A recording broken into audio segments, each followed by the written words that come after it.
DSC preparation కి మిగిలిన తక్కువ సమయాన్ని డిఎస్సి 2024 యాప్ లేదా DSC2024.com తో జాబ్ ని సాధించండి.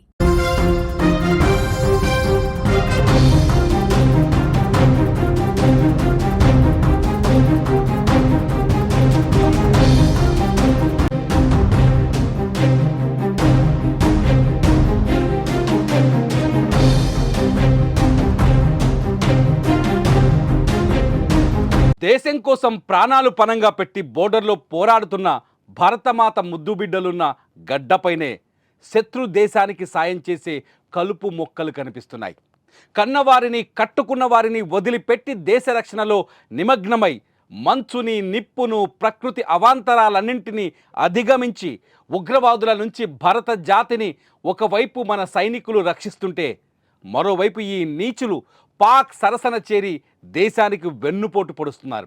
మన గాలి, మన నీరు, మన తిండి తింటూ మన పతనం కోరే పాకిస్తాన్తో చేతులు కలిపి మన పౌరుల ప్రాణాలు తీసేందుకు సాయం చేస్తున్నారు.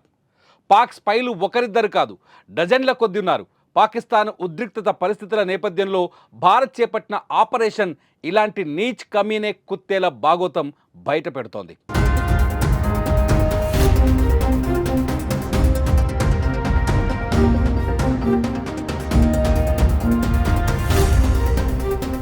పుట్టిన దేశాన్ని ప్రేమించాలి, మాతృభూమిపై మమకారం ఉండాలి. ప్రేమించకపోయినా పర్వాలేదు, కానీ దేశంపై ద్వేషం మాత్రం పనికిరాదు. కానీ భారతదేశానికి ప్రధాన శత్రువైన పాక్ను మన దేశీయులు ప్రేమించడం నివ్వెరపరుస్తోంది. అయితే ఇప్పుడు అలాంటి వారు ఊచలు లెక్క పెట్టాల్సిన టైం వచ్చింది. పాక్తో యుద్ధం తర్వాత ఆ దేశ స్పైలపై నిఘా వ్యవస్థలు దృష్టి సారించి అరెస్టులు చేస్తోంది.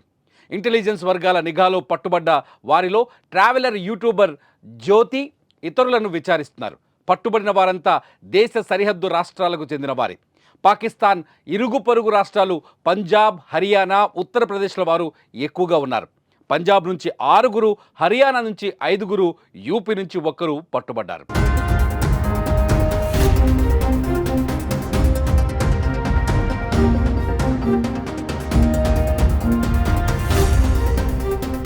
మే 4వ తేదీన పంజాబ్లోని అజ్నాలా, అమృత్సర్ ప్రాంతాలకు చెందిన ఫలక్ షేర్ మసీహ్, సూరజ్ మసీహ్లను పోలీసులు అరెస్ట్ చేశారు.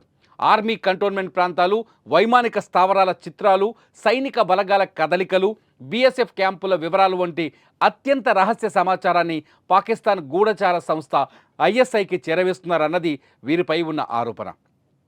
మే 11న పంజాబ్లోని మలేర్కోట్లకు చెందిన గుజాలా అనే యువతితో పాటు యామిన్ మహమ్మద్ను పోలీసులు అదుపులోకి తీసుకున్నారు.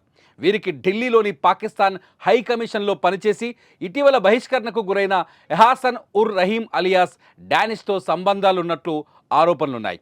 రహస్య సమాచారం చేరవేసినందుకు బదులుగా వీరు ఆన్లైన్లో డబ్బులు పొందినట్లు పోలీసులు కూడా గుర్తించారు.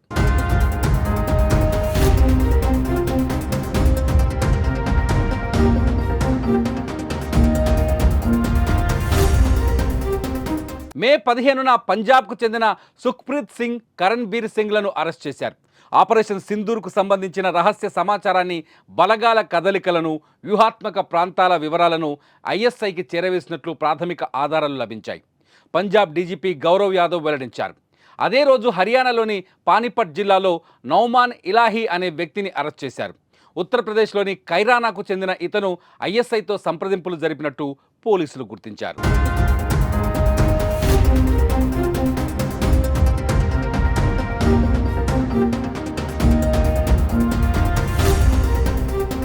హర్యానాలోని కైథల్ జిల్లాకు చెందిన దేవేందర్ సింగ్ను మే 16న అరెస్ట్ చేశారు. ఆయుధాలతో దిగిన ఫోటోలను సామాజిక మాధ్యమాల్లో పోస్ట్ చేశాడనే ఆరోపణలతో అతన్ని అదుపులోకి తీసుకున్నారు. పొలిటికల్ సైన్స్లో మాస్టర్స్ డిగ్రీ చదువుతున్న ఇతను గతేడాది పాకిస్తాన్కి వెళ్ళాడని, ఆ సమయంలోనే అక్కడి నిఘా వర్గాలతో పరిచయం ఏర్పరచుకొని నిరంతరం టచ్లో ఉన్నాడని పోలీసులు ఆరోపిస్తున్నారు. పటియాలా కంటోన్మెంట్కు సంబంధించిన కొన్ని చిత్రాలను పంపించినట్లు అతను అంగీకరించాడని అధికారులు తెలిపారు.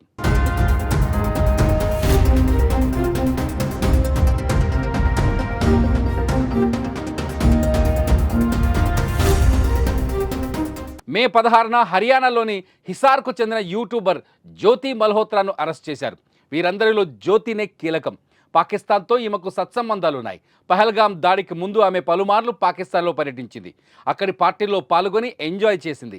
పాక్ విదేశాంగ సిబ్బంది, రాజకీయ నేతలతో దిగిన ఫోటోలు, వీడియోలు ఆమెకు దాయాది దేశంతో ఉన్న సంబంధాన్ని బట్టబయలు చేశాయి. పహల్గాం ఉగ్రదాడికి ముందు అక్కడ వీడియోలను కూడా వారికి చేరవేసిందని సమాచారం. ఆపరేషన్ సింధూర్ అనంతరం నెలకొన్న ఉద్రిక్తతల సమయంలో న్యూఢిల్లీలోని పాకిస్తాన్ హైకమిషన్ ఉద్యోగి డానిష్తో ఆమె టచ్లో ఉన్నట్లు అధికారులు ఇప్పటికే నిర్ధారించారు.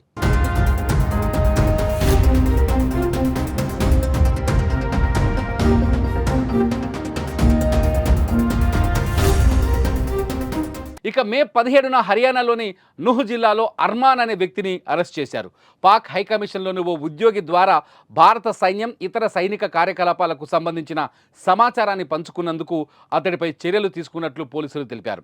సోమవారం నుహ్ పోలీసులు మరో వ్యక్తిని కూడా అదుపులోకి తీసుకున్నారు. మే 18న సరిహద్దు అక్రమ రవాణా, గూఢచర్యం ఆరోపణలపై షెహబాజ్ అనే వ్యక్తిని ఉత్తరప్రదేశ్లోని రాంపూర్లో మొరాదాబాద్ యూనిట్ ఎస్టీఎఫ్ అరెస్ట్ చేసింది. జాతీయ భద్రతకు సంబంధించిన సున్నితమైన సమాచారాన్ని ఐఎస్ఐకి చేరవేస్తున్నాడని, అనేకసార్లు పాక్కు ప్రయాణించి సౌందర్య సాధనాలు, దుస్తులు, సుగంధ ద్రవ్యాలు వంటి వస్తువులను అక్రమంగా రవాణా చేస్తున్నాడని అధికారులు ఆరోపించారు. వీరే కాదు, చిన్న చితకా సాయం చేసిన స్పైలు కూడా ఇంకా చాలామంది ఉన్నారు. మరి ముందు ఇంకెంతమంది భారతదేశంలో ఉండే పాక్ ప్రేమికులు బయటపడతారో వేచి చూడాలి.